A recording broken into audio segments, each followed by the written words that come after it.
لیکن حضرت جی آج بڑا اوکھا ویلا ہے، آج بڑا اوکھا ویلا ہے، آج نکاح مشکل ہے، آج زنا آسان ہے، لیکن بچو حضرت اس سے، پھر دیکھنا اللہ تمہیں بھی کیسی خوشبو عطا فرمائے گا، تمہاری قبر سے خوشبو آئے گی، تمہارے کفن سے خوشبو آئے گی، تمہارے جسم سے خوشبو، وعدہ ہے بھائی اللہ کا۔ وَأَمَّا مَنْ خَافَ مَقَامَ رَبِّهِ وَنَهَى النَّفْسَ عَنِ الْهَوَىٰ،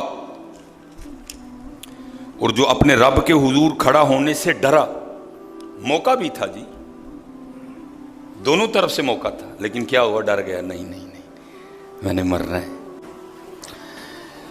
کہ بصرہ میں ایک بزرگ رہا کرتے تھے جو مسکی کے نام سے معروف تھے، اصل میں مس کہتے ہیں مشک کو، کستوری کو، تو پھر مس کے معنی ہوئے مشک بار، مطلب وہ کہ جس کے وجود سے ہر وقت خوشبو آئے، ٹھیک ہے؟ جیسے آج جمعۃ المبارک ہے، ہر شخص نے کوئی نہ کوئی خوشبو لگا رکھی ہے، کسی نے کوئی، کسی نے کوئی، کسی نے کوئی، کسی نے کوئی، اور ہر خوشبو کا اپنا اپنا دورانیہ ہے، کوئی جمعے کے بعد ذرا ہلکی ہو جائے گی، کوئی عصر کے بعد ہلکی ہوگی، کوئی جو ہے نا مغرب کے بعد، کوئی عشاء کے بعد، کوئی تھوڑا اور زیادہ چلے گی، لیکن ان کے لیے لکھا ہے کہ ان کی خوشبو کا یہ عالم تھا کہ اگر وہ گلیوں سے بھی گزر جاتے تھے تو گلیوں سے بھی خوشبو آیا کرتی تھی۔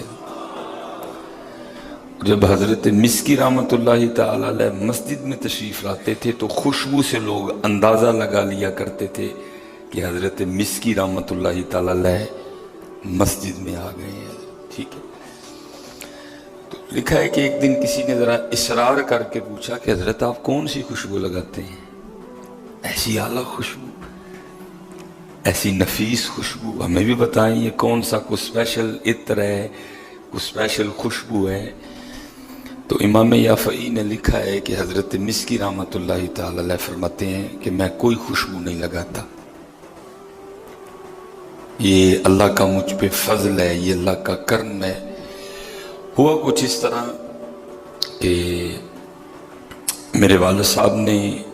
اسلامی اصولوں کے مطابق میری تربیت کی تھی، حلال حرام مجھے بتایا تھا، یہ اللہ کی رضا ہے، یہ اللہ کی ناراضگی ہے، یہ اللہ اور اللہ کے رسول کا راستہ ہے، یہ شیطان کا راستہ ہے، جیسے کہ ہم نے تو بالکل نہیں بتایا، ہم نے تو بالکل نہیں بتایا، بتانا کیا ہمیں خود نہیں پتا، ہم نے کس کو کیا بتانا ہے، ہمیں خود ہی نہیں پتا، ہم نے کیا اپنی اولاد کو بتانا ہے۔ لیکن وہ کہتے ہیں کہ میرے والد صاحب نے میری تربیت کی تھی، اور جوانی میں اللہ نے مجھے بڑا حسن و جمال بھی عطا کر رکھا تھا، اور آپ کو پتہ ہے پھر جتنی نعمت بڑی ہوتی ہے امتحان بھی اتنا ہی بڑا ہوتا ہے، ہر چیز یہاں آزمائش ہے۔ کہتے میں ایک کپڑے کی دکان پہ کام کرتا تھا، ایک دن کچھ اس طرح ہوا کہ ایک بوڑھی عورت نہ ہماری دکان پہ کپڑے خریدنے آئی، اس نے مختلف کپڑے نکلوائے اور نکلوا کے کہنے لگی کہ جو میری مالک ہے نینا وہ ذرا دکان پہ نہیں آتی، تو آپ اس طرح کریں کہ اس لڑکے کو، اس نوجوان کو میرے ساتھ گھر بھیج دیں، جو جو کپڑے ہم نے رکھنے ہوں گے، میری مالکن نے رکھنے ہوں گے وہ رکھ لے گی اور ساتھ اس کی قیمت بھی دے دے گی، جو نہیں رکھنے ہوں گے وہ یہ واپس لے آئے گا۔ تو حضرت مسکی رحمۃ اللہ تعالی علیہ فرماتے ہیں میں اس بوڑھی عورت کے ساتھ چل پڑا، اس کے گھر گیا، اس نے جا کے مجھے ایک جگہ پہ بٹھا دیا، تو تھوڑی دیر بعد ایک عورت آئی، اس کے اعتبار بتا رہے تھے کہ اس وقت اس پہ شیطان غالب ہے، اس وقت اس پہ شہوت کا غلبہ ہے۔ اس نے اندر آ کے نا کمرے کا دروازہ بند کر دیا، اس کو چٹکنی لگا دی، اور میرے سامنے اس نے اپنی خواہش بد کا اظہار کیا۔ بڑی آزمائش ہوتی ہے، کوئی بھی نہ ہو، حسن بھی ہو، جوانی بھی ہو، موقع بھی ہو، صحت و طاقت بھی ہو، بڑی آزمائش ہوتی ہے، اور کوئی پہلوان ہے حضرت جو پورا اترتا ہے اس پہ۔ تو ہمارے حالات تو یہ ہیں کہ ہم تو گر رہے ہیں خود ہی زنا کے کنویں میں، چھلانگے لگانے کو تیار کھڑے ہیں۔ آپ فرماتے ہیں لیکن میرے والد کی تربیت کام آئی، خوف الہی نے غلبہ کیا۔ وَأَمَّا مَنْ خَافَ مَقَامَ رَبِّهِ وَنَهَى النَّفْسَ عَنِ الْهَوَىٰ فَإِنَّ الْجَنَّةَ هِيَ الْمَأْوَىٰ۔ آپ فرماتے ہیں مجھے اس سے جان چھڑوانے کی نا کوئی ترکیب نہیں سمجھ آ رہی تھی۔ فرماتے پھر اللہ نے کرم کیا، میں نے اسے کہا چل اب اگر تو اتر ہی آئی ہے منہ کالا کرنے پہ تو پھر مجھے ذرا تھوڑا سا موقع دے، میں ذرا بیت الخلاء میں جانا چاہتا ہوں، ایک بار مجھے پیشاب کی حاجت ہے۔ اس نے کہا جا۔ کمرے میں بیت الخلاء تھا، میں چلا گیا۔ جب بیت الخلاء میں گیا تو وہاں جا کے کیا دیکھتا ہوں کہ انسانی غلاظت پخانہ پڑا ہوا ہے۔ حضرت مسکی رحمت اللہ تعالی علیہ فرماتے ہیں میں نے بڑی ہمت کر کے نا وہ سارا پخانہ اپنے منہ پہ اور اپنے جسم کے اوپر مل لیا، صرف اس سے خود کو بچانے کی خاطر۔ حضرت مسکی رحمت اللہ تعالی علیہ فرماتے ہیں کہ میں جب اسی حالت میں باہر آیا تو اس نے پاگل پاگل کا شور ڈالا اور وہ جو چٹھنی اس نے اپنے ہاتھوں سے لگائی تھی نا وہ کھول کے وہ بھاگ گئی۔ فرماتے میں بھی بھاگ گیا، بھاگتا بھاگتا میں ایک باغ میں آیا، وہاں کے میں نے غسل کیا، اپنے گھر آ گیا، عشاء کی نماز پڑھ کے سو گیا۔ کہتے جب میں سویا نا تو خواب میں کیا دیکھتا ہوں کہ کوئی میرے جسم کے اوپر اپنا ہاتھ پھیر رہا ہے، کوئی میرے چہرے کے اوپر اپنا ہاتھ پھیر رہا ہے،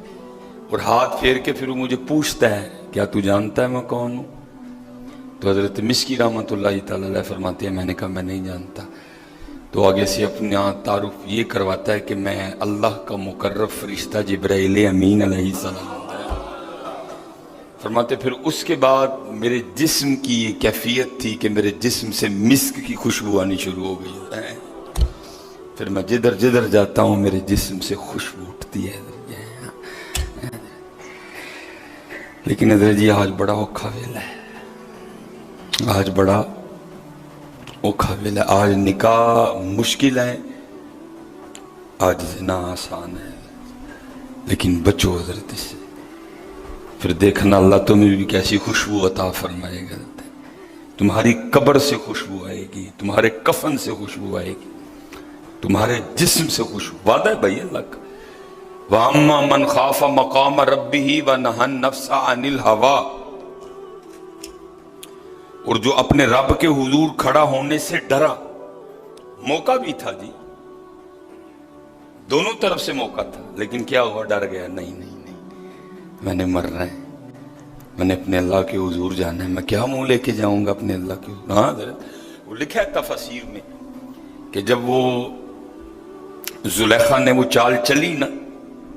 اور حضرت اللہ کے نبی حضرت یوسف علیہ نبی علیہ السلام کے سامنے اپنی خواہش بد کا اظہار کیا تو حضرت یوسف علیہ السلام نے کیا دیکھا کہ اس نے اپنے بتوں کے اوپر نا کپڑا دے رکھا ہے۔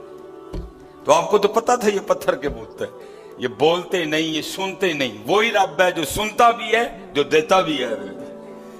تو آپ نے زلیخا سے پوچھا، آپ نے پوچھا زلیخا یہ تو نے اپنے بتوں کے اوپر یہ کپڑا کیوں دے رکھا ہے؟ اللہ تو جانتی ہے کہ یہ پتھر کے بت ہیں، یہ انسانی ہاتھوں سے بنے ہیں، یہ دیکھ نہیں سکتے، یہ سن نہیں سکتے، پھر بھی تو نے ان پہ کپڑا دے دیا۔ اس نے کہا ٹھیک ہے، سنتے بھی نہیں، دیکھتے بھی نہیں، بولتے بھی نہیں، لیکن مانتی تو ان کو اپنا خدا ہوں نا، اپنے خداؤں کے سامنے یہ کرتے ہوئے مجھے شرم آتی ہے۔ آپ نے فرمایا تیرا پتھر کا خدا، جھوٹا خدا، ہاتھوں سے بنا خدا، سنے بھی نہ، بولے بھی نہ، دیکھے بھی نہ، ارے تجھے اس سے شرم آئے، لیکن میرا وہ رب جو سنے بھی، جو دیکھے بھی، جو شارک سے بھی زیادہ قریب ہو، تو میں اس سے نہ شرماؤں؟ یاد رکھنا اللہ حضرت جی حال اس وقت بڑا خراب ہے، اور ہر بندے نے اپنا یہ مسلک بنا لیا، او جی اسی کلے نہیں جناب، ساری دنیا خراب، جدو ہوئے گا حساب ادو ویکھ لیں گے نا میاں۔ وہاں تو میاں محمد بخش صاحب جیسے بھی نیچے گر گئے، اور وہ کہ عرض کرتے ہیں عدل کریں تو تھڑ تھڑ کمن اونچیاں شانہ والے، فضل کریں تے